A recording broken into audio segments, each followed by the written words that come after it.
Historiquement, Lausanne Aventure était la branche animation du judo club du Val d'Azergues. C'est maintenant une association indépendante ouverte à tous.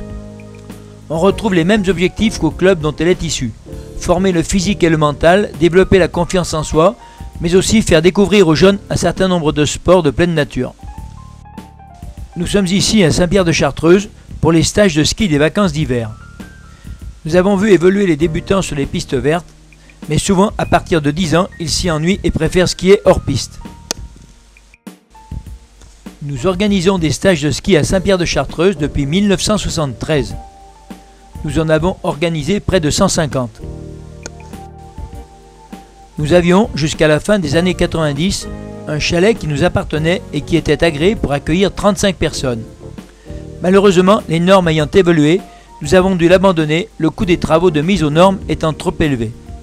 Pour la petite histoire, il y a encore 20 ans, il y avait une dizaine de maisons agréées pour accueillir des centres de vacances. Il n'en reste plus qu'une. Il y avait une quinzaine d'hôtels, il en reste 2.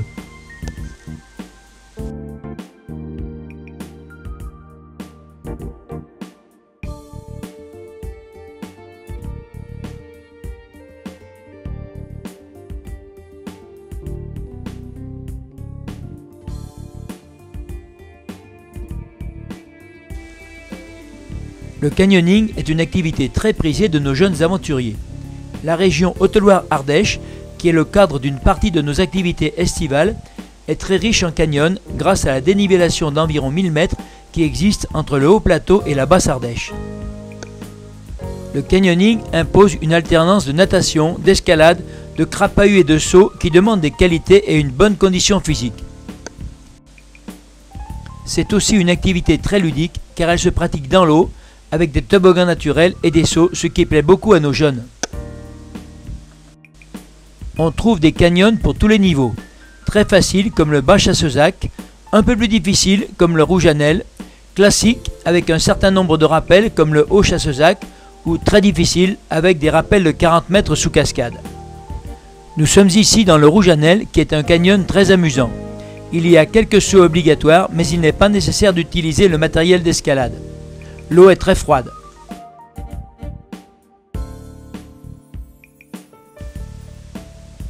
Valentin effectue un saut d'une vingtaine de mètres. À 15 ans, c'est le plus âgé du groupe. Je n'ai autorisé ses camarades à tenter que le 12 mètres.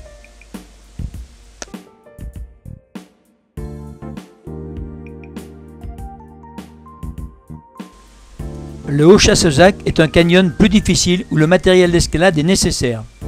Il peut se faire en plusieurs tronçons car il y a des échappatoires. Nous l'avons fait en totalité cet été, nous avons mis 7 heures et nous avons dû poser une bonne douzaine de rappels.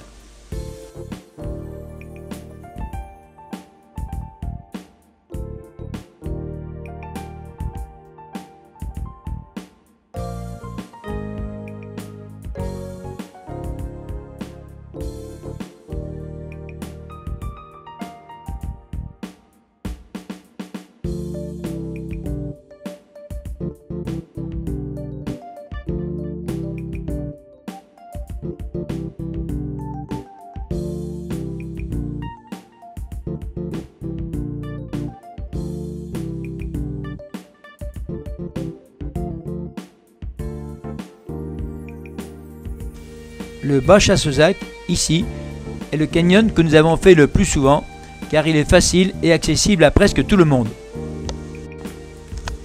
Il comporte de nombreux toboggans. Aucun saut n'est obligatoire.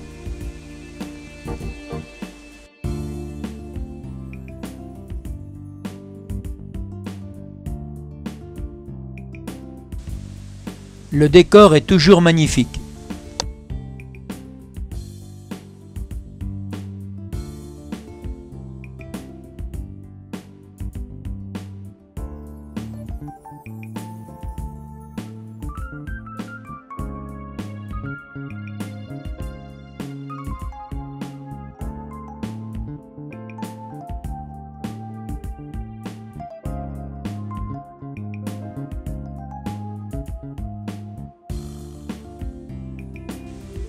Le canoë-kayak, et notamment la descente de l'Ardèche, est également un grand classique de l'association.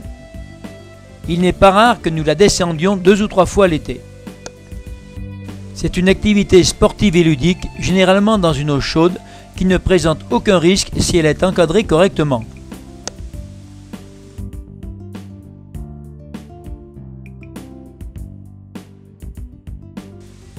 Robin et Augustin dans un seau de 13 mètres.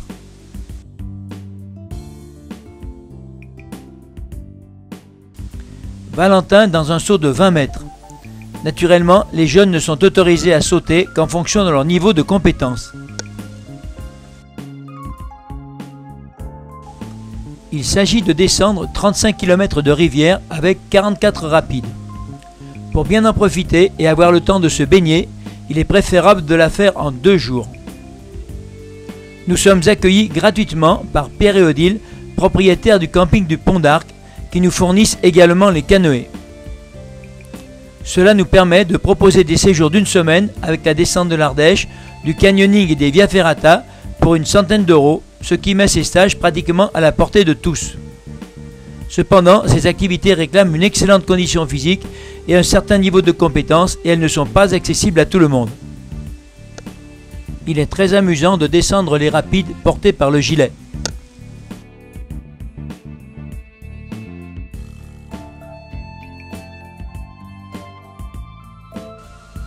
Pour ceux qui connaissent, le rapide du Gué de Guitare.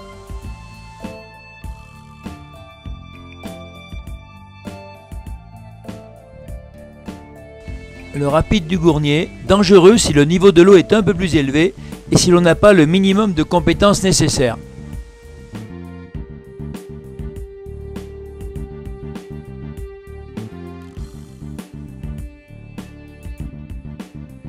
Le rapide de la Pastière.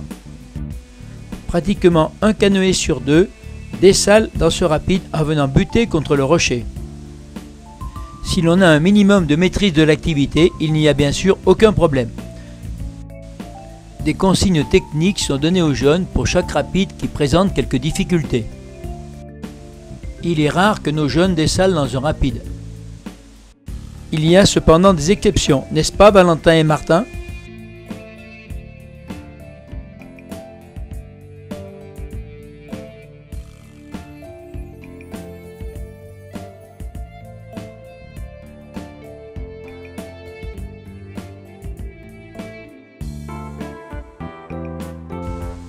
Robin aime bien faire le pitre. Petit arrêt baignade au lieu-dit la source de la Fève.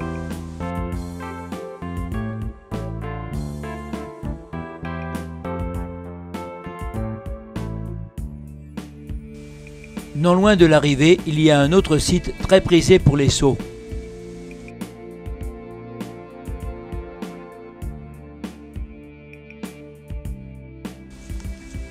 La montagne est une activité très intéressante pour préparer la condition physique en vue de la saison sportive.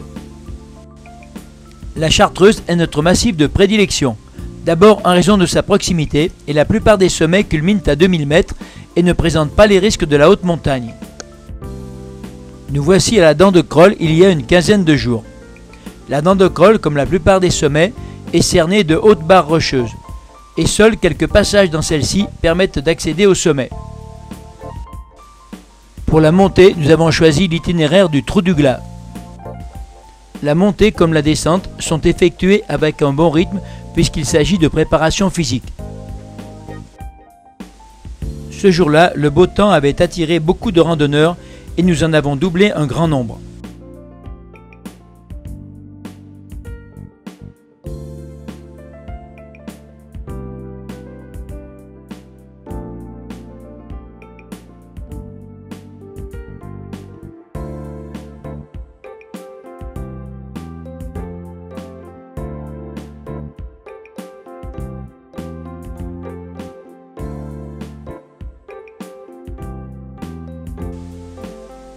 Du sommet, la vue est magnifique. D'abord sur tout le massif de la Chartreuse, sur le Mont Blanc, sur toute la chaîne de la Belle Donne qui nous fait face et sur la vallée du Grésivaudan à nos pieds.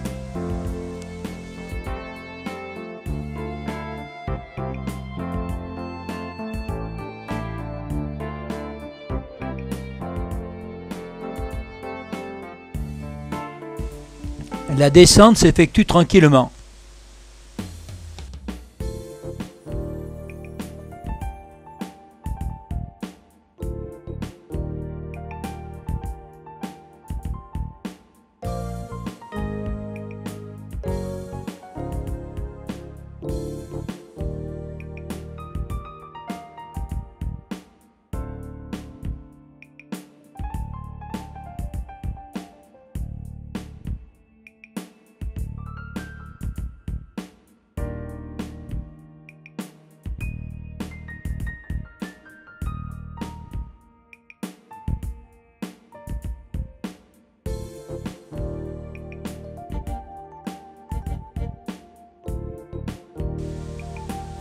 La Via Ferrata est une activité qui s'est beaucoup développée ces dernières années.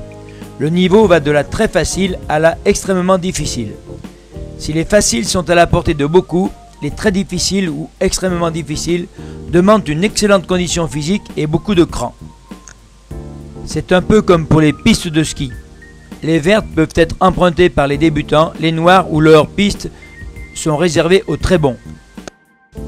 Nous sommes ici sur la Via Ferrata du Pont du Diable à Thuey, dont la tyrolienne enjambe l'Ardèche.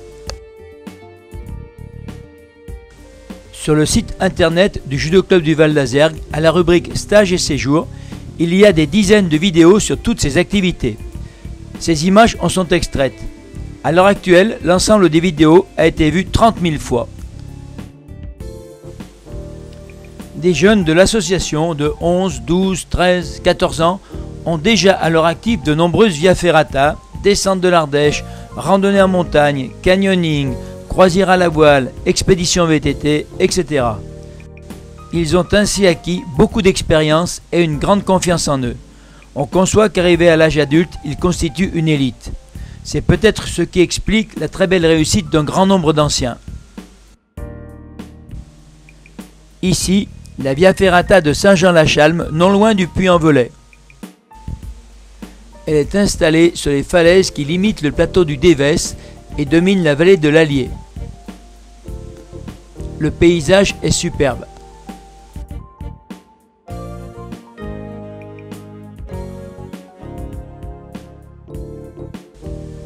À présent, la Via Ferrata des Juscles au Pertuis, toujours en Haute-Loire, qui a la particularité d'être installée sur de la roche volcanique.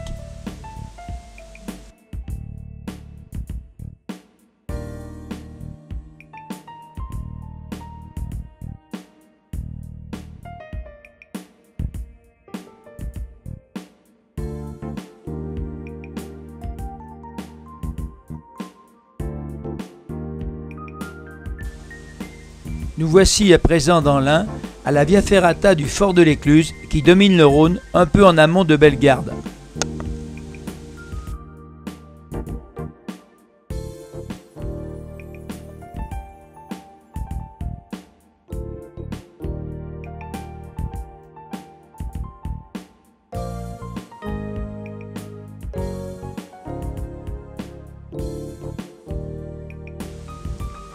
La Via Ferrata La Guinguette est installée dans les falaises qui dominent la ville de Tonnay, toujours dans l'Ain.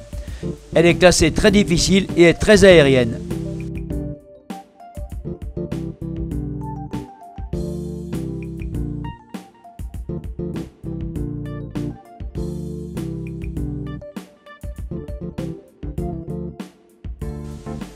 Nous avons l'habitude de fréquenter une vingtaine de Via Ferrata de la région. Seules quelques-unes sont présentées ici.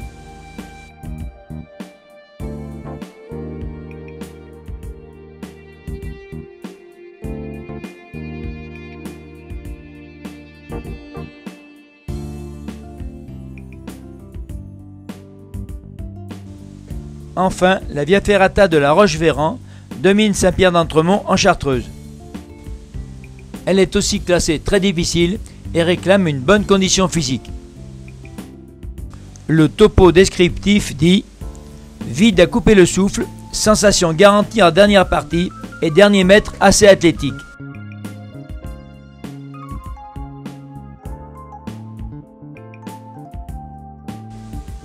Cette Via Ferrata comporte 2 passerelles.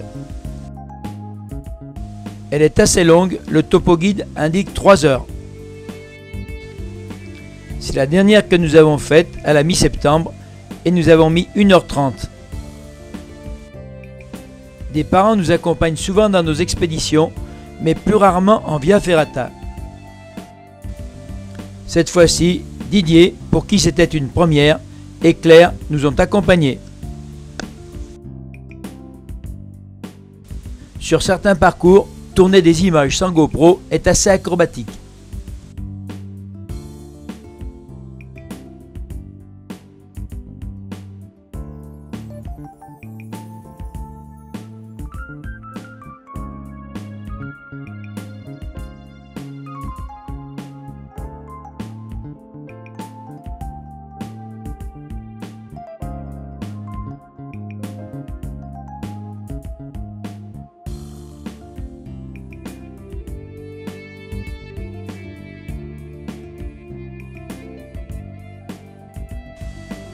Nous voici en VTT pour une petite randonnée sur le GR76 qui passe par les crêtes du Beaujolais et domine la plaine de la Saône.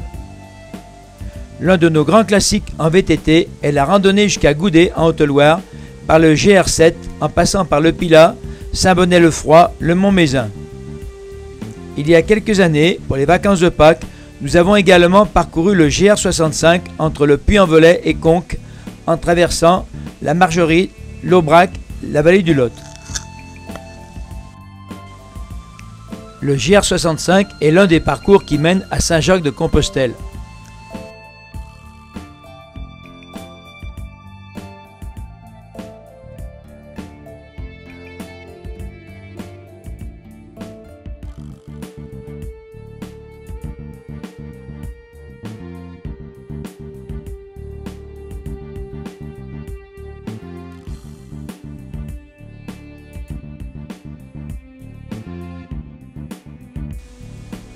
Nous pratiquons l'escalade de temps en temps et occasionnellement en montagne. Nous sommes ici à la Roche de Solutré, l'un des plus beaux sites de la région, pour quelques montées et une initiation au rappel.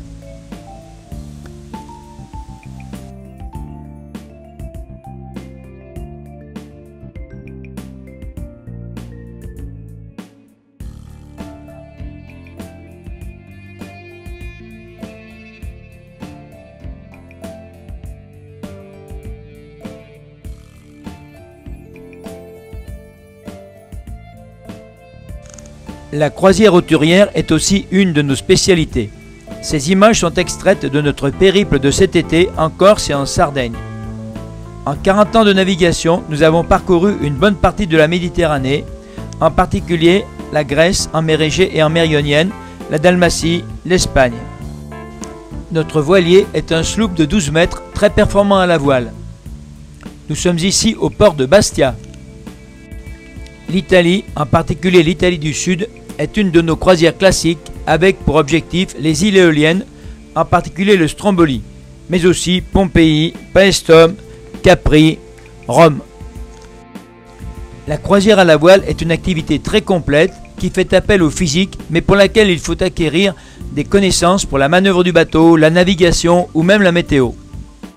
Nous avons ainsi accès à des sites magnifiques. Ici, la plage d'Herbajou, déserte car il n'y a pas d'accès par voie de terre. Elle est dominée par le fameux lion de Rocapina et la tour du même nom.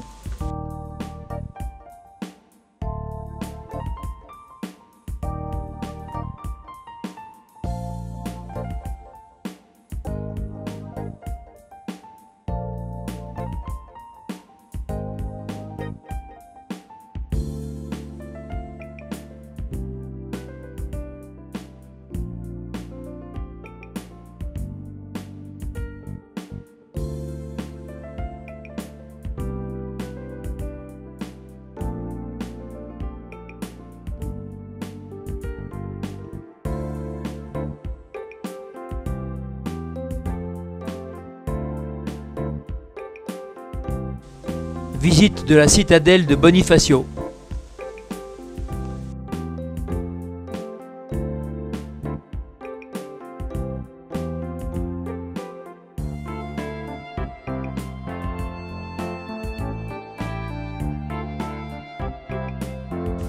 Des hauteurs du Cap Corse, nous dominons le petit village de Massinazzo et son port, avec au loin l'île de la Capraia.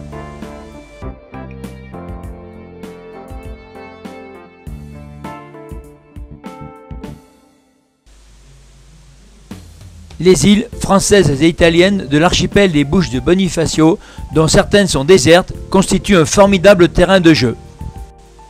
Comme ici dans l'île de San Stefano.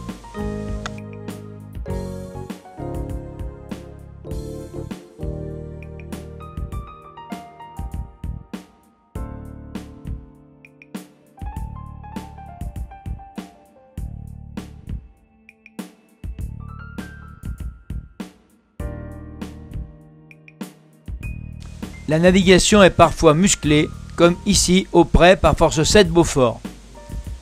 Nous avons pris 2 riz dans la grand voile et le génois est déroulé à moitié.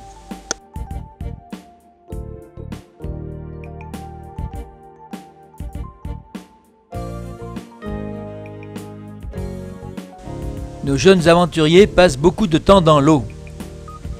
Ici, le tangon de Spinnaker est utilisé pour jouer les Tarzans.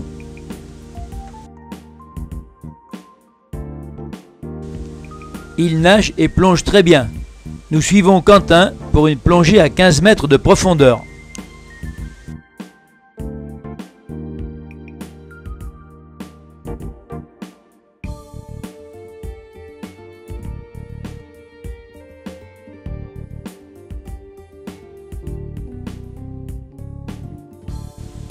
Tout a une fin, nous regagnons le continent et Robin a voulu barrer pendant toute la traversée.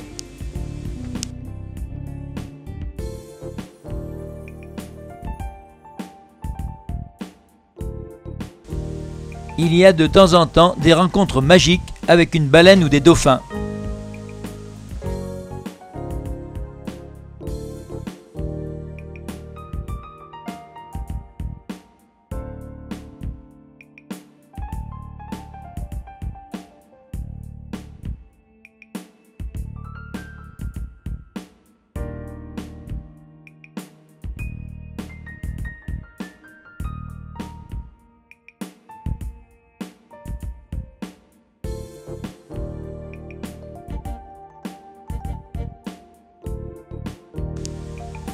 Voilà donc quelques échantillons de nos activités principales, mais la liste n'est pas exhaustive et nous avons des animations ponctuelles. Paintball, sortie au laser game, jerky ball, piscine, etc.